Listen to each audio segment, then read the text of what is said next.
Hello, everybody, and welcome to the White Hatter YouTube News Show. I'm Brandon. I'm Darren. Let's get into some news topics, shall we? In the news. First news topic is Hit me. LimeWire will be resurrected. LimeWire. I used to use that when I was like in my, I think it was early 20s. That's where I used to download free music, free videos. Well, things have certainly changed. But it'll be re-envisioned as an NFT marketplace. So for people who don't know, what's an NFT? Non-fungible token. And what is that? It's a weird tech way of trying to keep track of digital ownership of items. It's kind of like, I put it in boomer sense for the boomers that are watching. It's like when I was pre-tech, hockey cards. Right, you get a unique hawk. Everybody wanted the Bobby Orr. Well, you never get it, but when you get it, you own it. Difference is the company can always print more hockey cards. That's this true. one you're not supposed to print more, kind of thing. Yeah. So now LimeWire was sold to a pair of brothers while it was kind of in its demise, but they're looking to potentially re-envision it as an NFT marketplace. So using the brand and then going into NFTs, which LimeWire, which was once considered a very interesting piece of program, is now potentially going into a very Let's be honest, LimeWire was like they were like pirate sites. That's what it was. They would share music, copyrighted music, ethically questionable. And now they're also going into what appears to be a ethically questionable another business. NFTs aren't something that we necessarily. We know that there are people making some money on there, but like it's still like anyways. LimeWire. Again, I remember that in my early 20s. That's where I listened to a lot of free music. And well, speaking of piracy, other news story from this week. That's a pirate flag. VPN provider bans BitTorrent after getting sued by film studios. So, how would the film studio know that the VPN was doing that? I thought the whole purpose of a VPN is that they don't collect your data so that nobody will know what you're doing. Yeah, this article is pretty interesting. So the irony is the no-log VPN TorGuard, which again, if they don't log, how can they blog? Who owns TorGuard? Do we know? It's their own company. Is the company registered in the States, Canada, China? Oh, I don't know where they're registered. Okay. But TorGuard has reached a legal agreement with 24 movie studios and such in regards to them blocking torrent sites after they've been identified for allowing that to happen.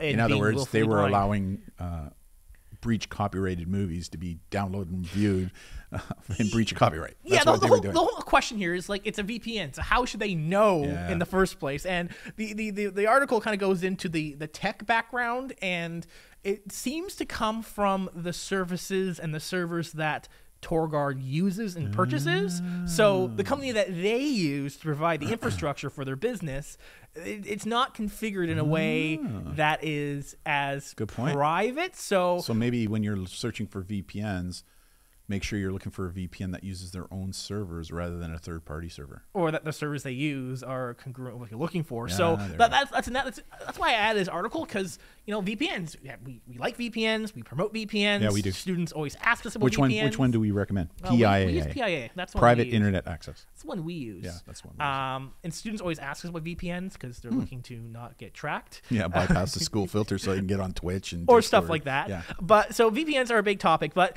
it's interesting because although the weak point may not be your VPN, it might be the company that your VPN uses. There you go. So keep that in mind when you're looking at VPNs. Next article. Alexa, hack yourself. Researchers describe new exploit that turns a smart speaker against itself. I mean, last week we spoke about the fact that there were hacks going on that if you said a certain command, it would trigger Alexa to give you like a spam response, right? Yeah. So this is a proof of concept. Again, this is all laboratory based. So in order for this to actually be used in the wild, is highly unlikely. How do people come up with these ideas, right, to do this kind of stuff? So the researchers are able to get Alexa to say a command by having it give itself the command through its speaker. That could be a little embarrassing, right? Like if you're a hacker, you could put commands in there where all of a sudden you're doing something with somebody in the place, and all of a sudden the speaker comes on and says something like, OMG, man. Yeah, so this is all laboratory controlled environment, so unlikely it will hit the wild, but it is interesting to see that the Spark speaker was giving itself hacked commands. I mean, where do people get ideas? Like, this is so cool, right? Like, I know, right? let's sit down. Let's figure out how are we going to hack this? What can we do? How can we hack it? I mean, how cool is that? And get paid for it? I know, right?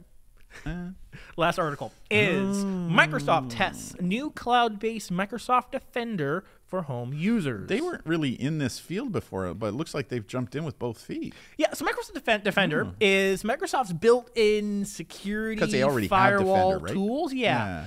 They've used it for quite a long time. Yeah. And a lot of people have asked us, why do I need to purchase a security software if Microsoft has their own built-in?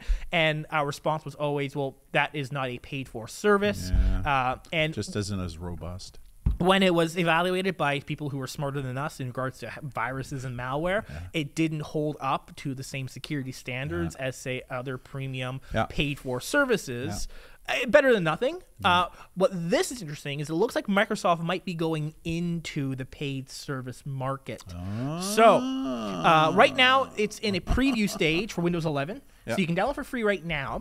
But it appears it's going to be bundled in with the Microsoft 365 family or personal subscription plan. Interesting. So the interesting part here is that is Microsoft bundling it into the plan in that you lose this if you don't subscribe, or are they going to be investing in this to provide you a service that will make it competitive to other programs? Got it.